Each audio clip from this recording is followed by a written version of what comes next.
Assalamualaikum warahmatullahi wabarakatuh. Alhamdulillahi rabbil alamin.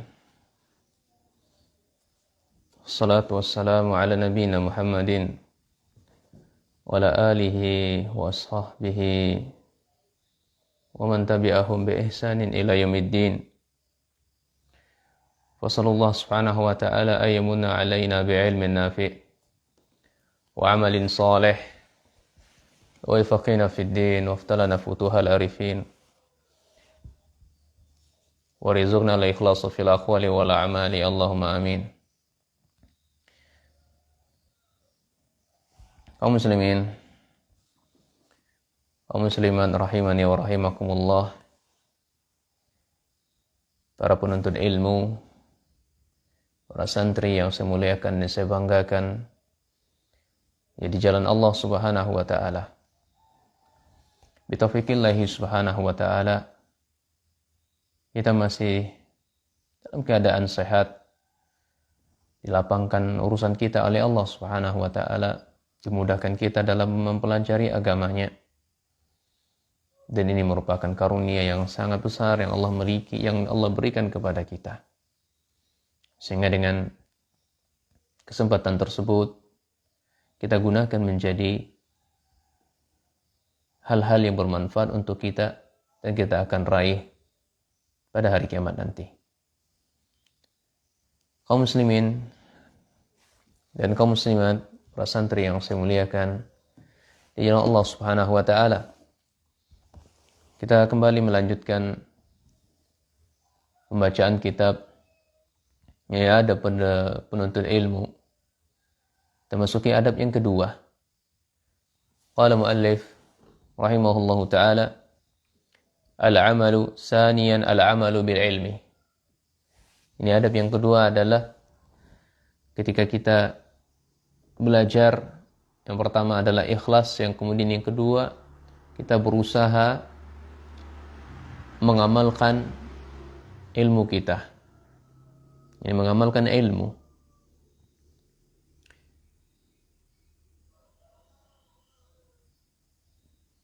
Tanda ilmu yang bermanfaat itu terang bagi kita, ini diamalkan.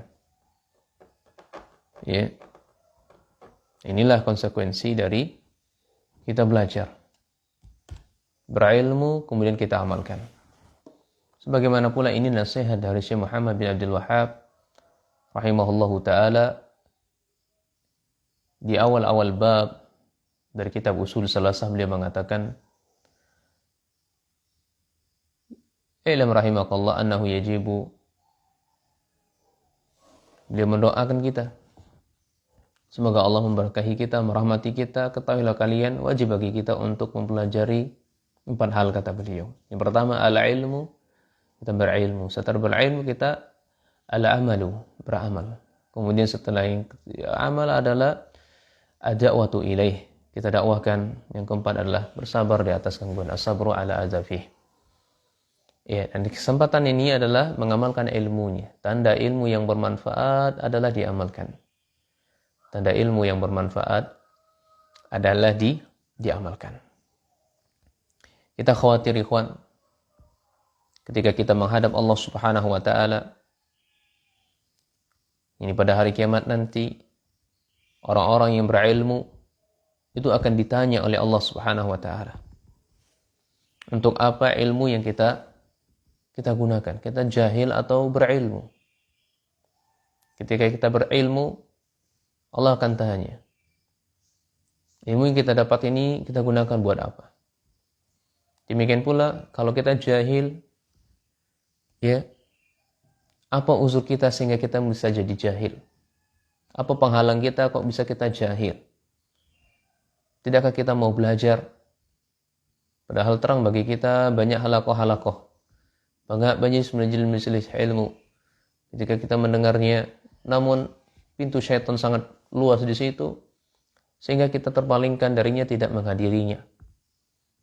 Ya, sehingga kita terpalingkan darinya untuk tidak menghadirinya. Ini sebagaimana perkataan sahabat Ibnu Darda juga, Abu Darda juga. Ya.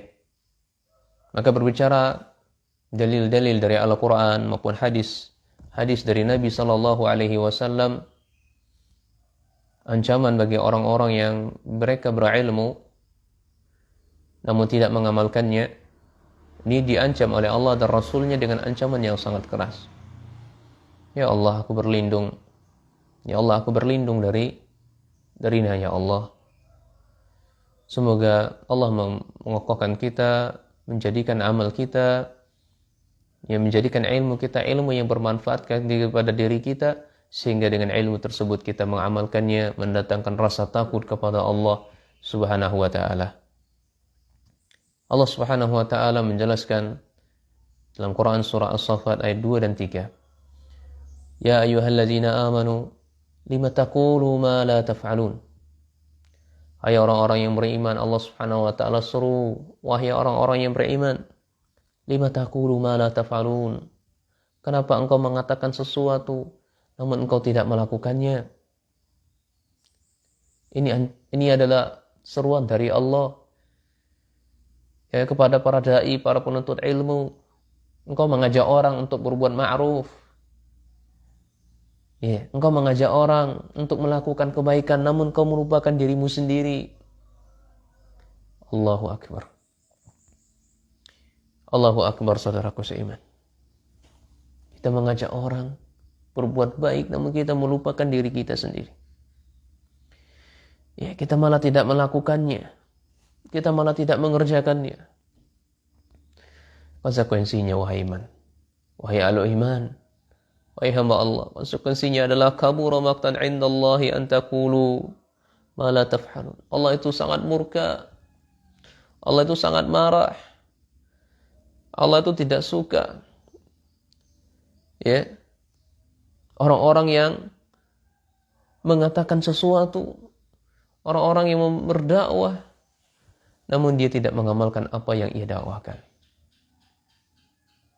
Nasihat buat diri kami, semoga Allah selalu membimbing kita untuk selalu mengamalkan ilmu yang kita sudah pelajari, mengamalkan ilmu yang sudah kita pelajari. Ahibati fillah, saudaraku seiman, marilah kita menyongsong, marilah kita berjibaku untuk meraih menggapai ridha Allah Subhanahu wa ta'ala, mengantarkan kita kepada surganya. Ini beramal, banyak-banyak beramal soleh dengan ilmu yang kita miliki. Jadi hal konsekuensinya yang pertama adalah kita berilmu dahulu, kemudian kita amalkan. Jangan kita beramal tapi tidak memiliki ilmu. Oleh karena itu, ikhwas sekalian, setiap hari kita sadar, Masya Allah ya, kita membaca Al-Fatihah sebanyak 17 kali kita baca. Itu selalu kita ulang-ulang. Belum lagi nanti ditambah dengan sholat sunnah. Belum ditambah lagi dengan sholat sunnah. Allah Subhanahu wa ta'ala mengatakan di situ, kita selalu berdoa kepada Allah, ihdinas siratal mustaqim, siratal ladzina an'amta alaihim, ghairil maghdubi alaihim waladdallin.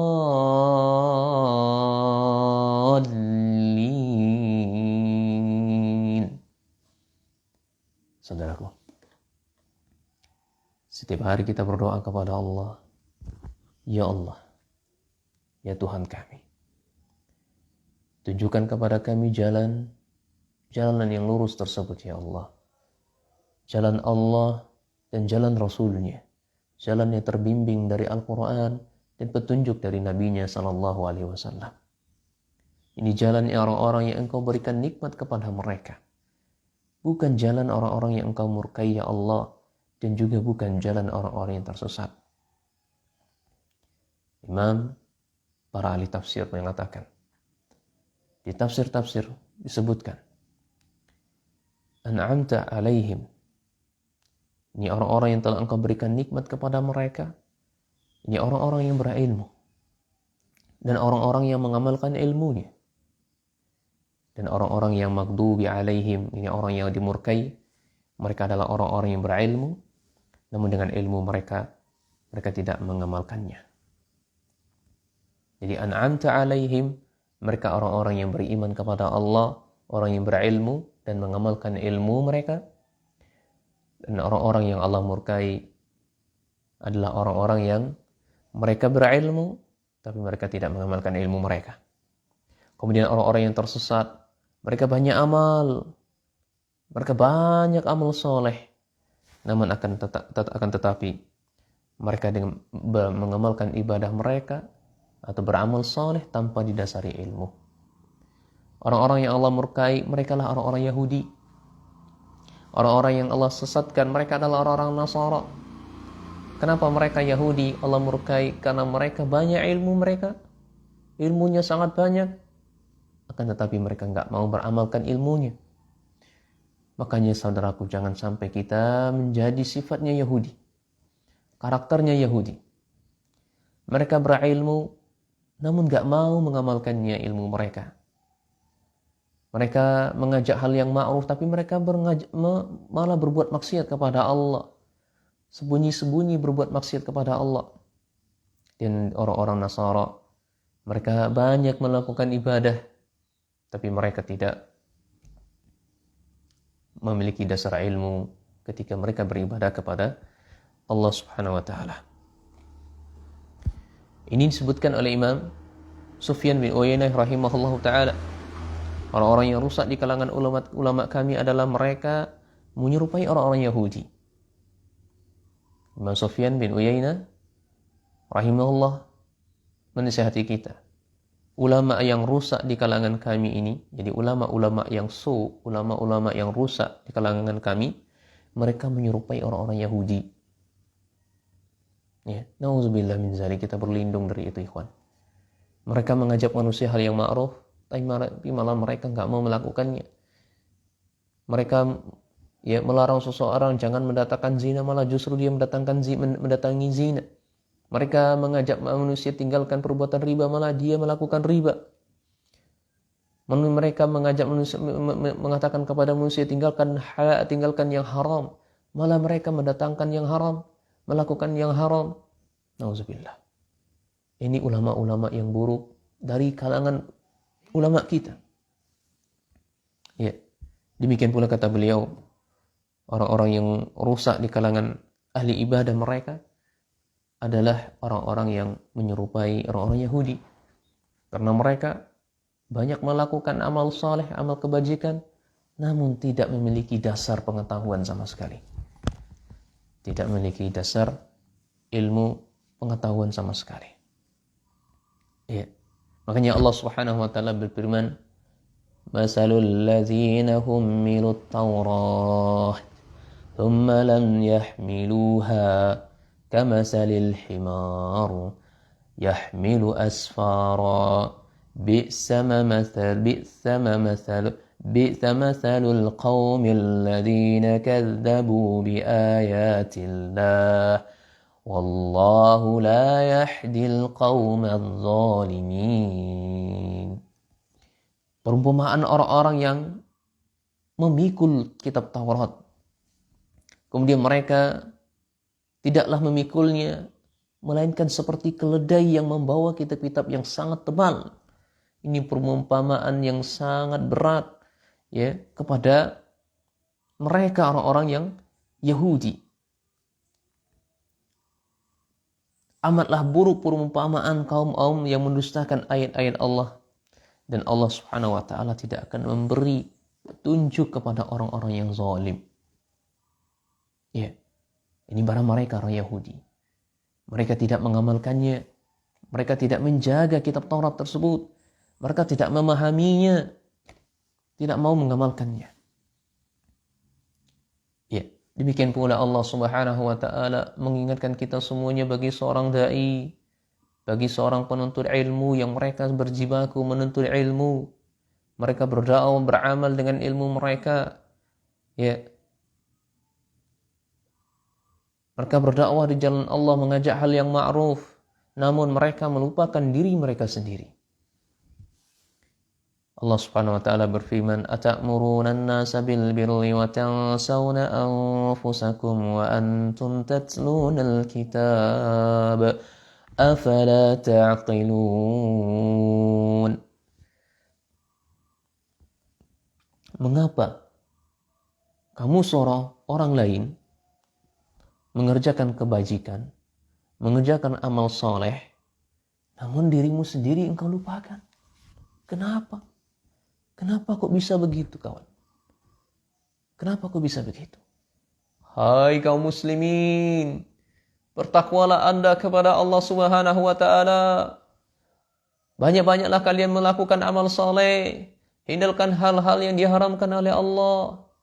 Namun ketika engkau sendirian, tidak dilihat oleh manusia, engkau justru berbuat maksiat. Engkau mendatangkan hal-hal yang diharamkan oleh Allah. Engkau mendatangkan hal-hal yang dimurkai oleh Allah. Maka takutlah, jangan sampai kita melupakan diri kita sendiri, kawan. Padahal kita membaca ayat-ayat Allah Subhanahu wa taala. Maka pada saat itu, kemana pikiran kita? Apakah kita nggak mau berpikir, nggak mau merenungi? Saudaraku, yang semuliakan oleh Allah Subhanahu wa taala. Oleh karena ini tidak dilakukan lagi, bahwasanya ketakwaan, istiqamah di atas syariat Allah, berpegang teguh terhadap kitabullah dan sunnah Nabi sallallahu alaihi wasallam, ini senjata. Sini adalah senjata penuntut ilmu. Istiqamahlah.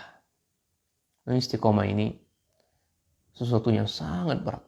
Makanya Allah gandingkan fattaqullah ya summa istaqim. Bertakwalah engkau kepada Allah Subhanahu wa taala, kemudian engkau istiqamah di atas ketakwaan tersebut. Allah gandingkan dengan istiqamah dengan ketakwaan, ini menunjukkan istiqamah itu berat sekali. Menunjukkan istiqamah itu sangat berat sekali. Maka bertakwalah kepada Allah, istiqamah di atas syariatnya, berpegang teguhlah pada kitabnya, berpegang teguhlah kepada sunnah Nabi sallallahu alaihi wasallam. Ini adalah senjatanya, ya, senjatanya para penuntut ilmu. Yang mestinya, yang selalu dia pegang terus-terus. Yang dia pegang, dia gigit sekuat-kuatnya. Sehingga dengan demikian, Allah Subhanahu wa taala akan meridhoinya. Carilah ridho Allah. Kita penuntut ilmu, carilah ridho Allah. Carilah ridho Allah. Jangan engkau cari ridhoan manusia. Kalau engkau mencari ridho Allah, engkau akan mendapatkannya. Namun ketika engkau mencari ridho manusia, engkau akan capek, kawan. Engkau akan capek. Makanya cara kita untuk menggapai ridha Allah, bertakwalah kita, istiqamalah di atas syariatnya, berpegang teguh kepada Al-Quran dan sunnah Nabi SAW dengan kuat, mengamalkannya, sibuk dengan amal-amal, dengan beramal dengan ilmu kita, sehingga demikian Allah akan ridhoi kita. Sehingga dengan demikian Allah Subhanahu wa taala akan ridhoi kita. Kawan, Allah Subhanahu wa taala berfirman, "Wattaqullaha yu'allimukumullah wallahu bikulli syai'in alim." Kawan, bertakwalah kita kepada Allah. Bertakwalah kita kepada Allah Subhanahu wa taala. Ketika kita bertakwa kepada Allah, Allah akan mengajari kita ilmunya. Makanya kita berdoa, Allahumma faqihna fid-din. Ya Allah, tambahkanlah ilmu, faqihkan kami dalam ilmu-Mu ya Allah. Ilmu yang ada pada diri kita ini bukan karena kehebatan kita, kawan.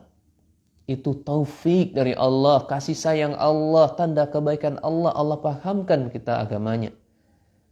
Ya, may yuridillahu bihi khairan yufaqihu fid-din. Tanda seseorang itu diberikan kebaikan oleh Allah, Allah pahamkan dia agamanya. Allah akan ajarkan dia agamanya. Dan Allah Subhanahu wa ta'ala ini mengetahui atas segala sesuatu. Ya.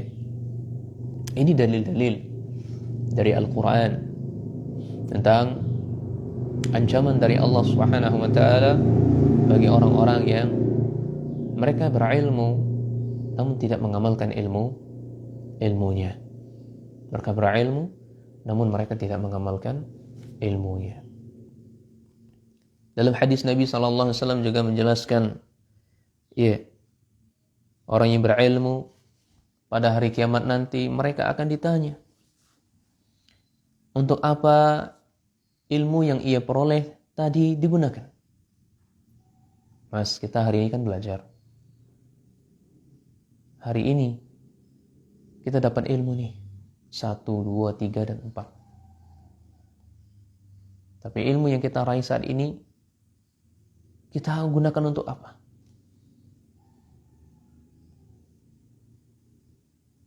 Makanya hati-hati. Ustaz, kalau begitu saya nggak bisa belajar aja, Ustaz. Dia tidak akan ditanya. Enggak, tetap akan ditanya, ikhwan. Justru pertanyaannya lebih berat. Iya. Dan nanti akan datang insya Allah. Diriwayatkan oleh Imam Tirmizi rahimahullah ta'ala dari hadis dari sahabat Abi Barzah Islami radhiyallahu an, Nabi sallallahu alaihi wasallam bersabda, "La tazulu qadama 'abdin yaumal qiyamah hatta yus'ala an umrihi fima afnah." Kaki hamba pada hari kiamat nanti tidak akan bergeser sampai dia akan ditanya oleh Allah Subhanahu wa taala tentang umurnya. Umurnya untuk apa? Dia gunakan untuk apa umurnya? Dia habiskan untuk apa ilmu umurnya tersebut? Ini yang pertama. 4 hal yang akan ditanya oleh Allah pada hari kiamat nanti tentang umur kita. Maka gunakan kiwan. Umur yang Allah berikan kepada ini sangat singkat sekali, sangat pendek. Maka ketika ada majelis-majelis ilmu, ya, kuat azam kita untuk menghadirinya. Khawatir ketika umur kita ini akan ditanya oleh Allah, Ustaz, umur saya ini saya habiskan untuk berdagang. Tidak ada lagi waktu untuk saya menuntut ilmu. Siapkah kita ketika ditanya oleh Allah Subhanahu wa taala seperti itu? Ya Allah, saya enggak ada lagi waktu untuk belajar. Umur saya habiskan untuk berdagang. Ya, meskipun saya mendengar kajian, tapi enggak ada waktu bagi saya untuk menghadirinya karena saya sibuk berdagang. Saya sibuk, ya, untuk urusan dunia. Saya sibuk untuk urusan perut saya. Subhanallah. Subhanallah. Ya, hati-hati ya kawan dengan ilmu kita yang miliki. Makanya alangkah bahagianya seseorang kalau dia meninggal di atas jihad di jalan Allah. Dia meninggal di majelis ilmu. Meskipun dia meninggal di pinggiran jalan, yang penting dia sudah berusaha untuk mendatangi majelis ilmu, maka dia akan dicatat oleh Allah Subhanahu wa taala mati di atas jalan Allah, mati di atas jihad di jalan Allah Subhanahu wa taala. Yang kedua, wa an ilmihi fi ma fa'al. Tentang ilmunya nanti Allah akan tanya, ilmunya untuk apa? Apakah dia sudah amalkan atau tidak? Kemudian yang ketiga, wa an malihi min aina iktasabahu wa fi ma anfaqahu. Tentang harta mereka. Harta yang kita dapati, harta yang kita peroleh, rumah, mobil yang mewah, kasur yang empuk. Semuanya akan ditanya dari mana kita dapatkan. Dan ketika kita Allah berikan lapangan, kita berinfak, itu dari mana infak itu dapatnya? Dari hal yang haram, atau dari harta yang maksiat, atau memang harta memang murni, ya, harta yang diridhoi oleh Allah, harta yang diberkahi oleh Allah Subhanahu wa taala. Ya, Allah Subhanahu wa taala katakan, "Innallaha", sesungguhnya Allah Subhanahu wa taala, "la yuqbal", tidaklah menerima min sadaqatin al-hulul, ya, tidak menerima sedekah-sedekah yang haram, ya, sedekah-sedekah yang diambil dari harta-harta yang haram, yang didatangkan dari harta-harta yang haram. Demikian pula yang keempat, wa an jismihi fima abla, tubuh kita, jasad kita ini, ya, lelahnya, capeknya, ini untuk apa? Apakah kita lelah, capek dalam menuntut ilmu, atau lelah dan capek untuk mengejar dunia? Ikhwan, dunia ini Allah jadikan bagi kita untuk kita injak. Bukan, jangan dijadikan di pundak kita. Ketika seorang mengetahui dunia itu adalah diinjak, itu adalah dihinakan, maka jangan jadikan hidup kita di dunia ini sebagai tujuan utama. Dia ditakdirkan oleh Allah dunia ini untuk diinjak oleh manusia. Lantas kenapa dunia ini kita letakkan di pundak kita sebagai tujuan? Maka hati-hati, cepatnya kita dalam tubuh kita itu apa? Ya, ini dalil dari sunnah Nabi SAW. Demikian pula ada perkataan dari sahabat Abu Darda radhiyallahu an. Beliau mengatakan, ya, sahabat Abu Darda itu khawatir. Dia mengkhawatirkan diri mereka pada hari berdiri beliau pada hari kiamat, dia dipanggil oleh Rabb-nya. Ya. Dan Rabb-nya mengatakan, dan sebuah hadis disebutkan, ya, kaifa anta ya Uwaimir idza qila laka yaumal qiyamah. Bagaimana keadaan wahai Uwaimir? Ya, ketika dikatakan kepadamu pada hari kiamat. Apa yang dikatakan? Alimta am jahilta? Apakah engkau ini orang yang tahu, berilmu, atau orang-orang yang benar-benar jahil? Fa in qulta, jika engkau mengatakan pada hari kiamat, alimtu, saya tahu, saya mengetahui, qila, dikatakan kepada kita, fa maza amilta fima alimta? Kalau begitu, engkau sudah mengetahui, kemudian ilmu yang engkau tahu tadi untuk apa? Engkau kerjakan untuk apa? Ini pertanyaan pertama. Kamu jahil atau berilmu? Oh, dijawab, saya berilmu ya Allah. Tapi ilmu kamu ini untuk apa engkau gunakan? Engkau berbuat dengan ilmumu ini untuk apa? Fa in qulta jahiltu. Kemudian yang kedua, ketika engkau ditanya, kemudian engkau menjawab, aku jahil ya Allah. Kemudian dikatakan kepada kita, qila laka fa ma kana uzruka fima jahilt. Fima jahilta. Kok bisa kamu ini jahil? Apa uzurmu sehingga kamu ini bisa jahil? Enggak tahu itu kenapa? Padahal kajian itu di mana-mana. Engkau juga sudah mendengar poster-poster, pengumuman-pengumuman, jadwal kajian rutin itu sudah tahu. Ya, tempat majelis ilmu itu banyak. Kok bisa kamu jahil? Kenapa? Apakah kamu tidak mendatangi majelis ilmu? Apa uzurmu? Apa penghalangmu sehingga engkau tidak mendatangi majelis ilmu? Ya, Allah ta'allamta, kenapa kamu enggak belajar? Kenapa kamu enggak belajar? Inilah yang dikhawatirkan. Ya, dikhawatirkan oleh sahabat Abu Darda radhiyallahu an, ya, terhadap dirinya. Ini panggilan yang sangat berat, ikhwan. Manusia merasakan ketakutan yang sangat besar. Dalam keadaan ini kondisinya sangat bahaya. Sebab setiap ilmu yang diperoleh oleh seseorang pada hari kiamat nanti akan diminta pertanggungjawaban untuk apa ilmu yang dia dapatkan. Apakah untuk berdakwah? Apakah untuk mencari finansial, mencari harta, mencari kekayaan, mencari ketenaran, mencari popularitas? Ingat konsekuensi dari ilmu itu diamalkan. Karena setiap manusia akan ditanya tentang ilmunya. Saya dan kita semuanya, hari ini kita belajar, semuanya akan ditanya. Kita berlindung dari Allah dari penyakit-penyakit seperti ini. Ya. Ancaman yang sangat berat dari Nabi SAW. Orang-orang yang sudah berilmu tapi tidak mau mengamalkan ilmunya. Pertama, pada hari kiamat nanti mereka ususnya terburai. Ususnya terburai. Kemudian mulutnya dipotong oleh Allah Subhanahu wa taala. Dalilnya adalah dari sahabat Usama bin Zaid radhiyallahu an, mereka yang berajal, mereka yang beramal atau mereka yang berilmu namun tidak mengamalkan ilmunya. Sebutkan oleh Nabi sallallahu alaihi wasallam, sami'tu Rasulullah sallallahu alaihi wasallam yaqul, yu'ta birrajuli yaumal qiyamah fa yulqa finnar.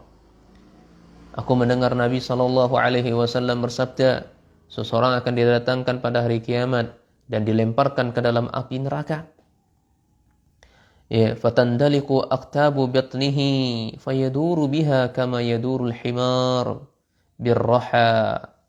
Kemudian dia ini ya ususnya terburai.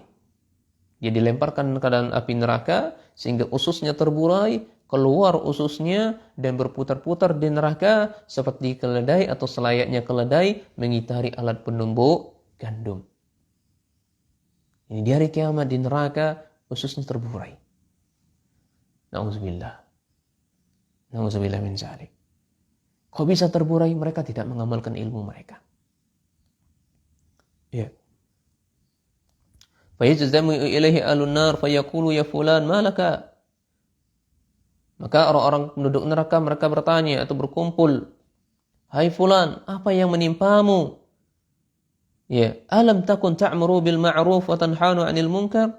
Bukankah engkau ketika di dunia menjadi seorang dai? Allahu akbar. Menjadi seorang penceramah. Allahu akbar. Menjadi ulama, mengajak manusia kepada hal-hal yang baik, namun dan juga mencegah seseorang dari perbuatan mungkar. Kok bisa kamu di neraka ususnya terburai? Disebabkan mereka berilmu, mereka enggak mau amal.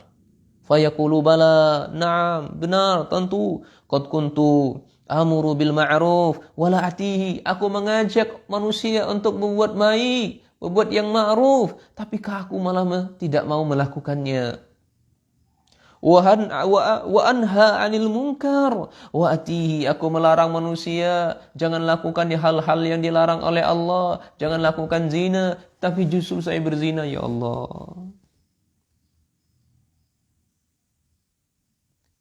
Ampuni saya ya Allah. Astaghfirullah wa atubu ilaih. La ilaha illa anta inni kuntu minadh dhalimin. Wahai manusia, bukankah engkau mengajak manusia hal yang ma'ruf, melarang manusia dari berbuat kemungkaran, tapi engkau malah mendatanginya. Malah engkau melakukannya. Ini ancaman yang pertama. Ususnya terburai, ibaratkan seperti himar, mengelilingi porosnya gandum. Demikian pula mulutnya ini terpotong. Ini dibawakan oleh Imam Musnad, dalam Imam Ahmad bin Hanbal dalam Musnadnya dari sahabat Anas bin Malik. Ataitu lailatal usri bi ala rijalin tuqradu shifahuhum bimaqarida minan nar.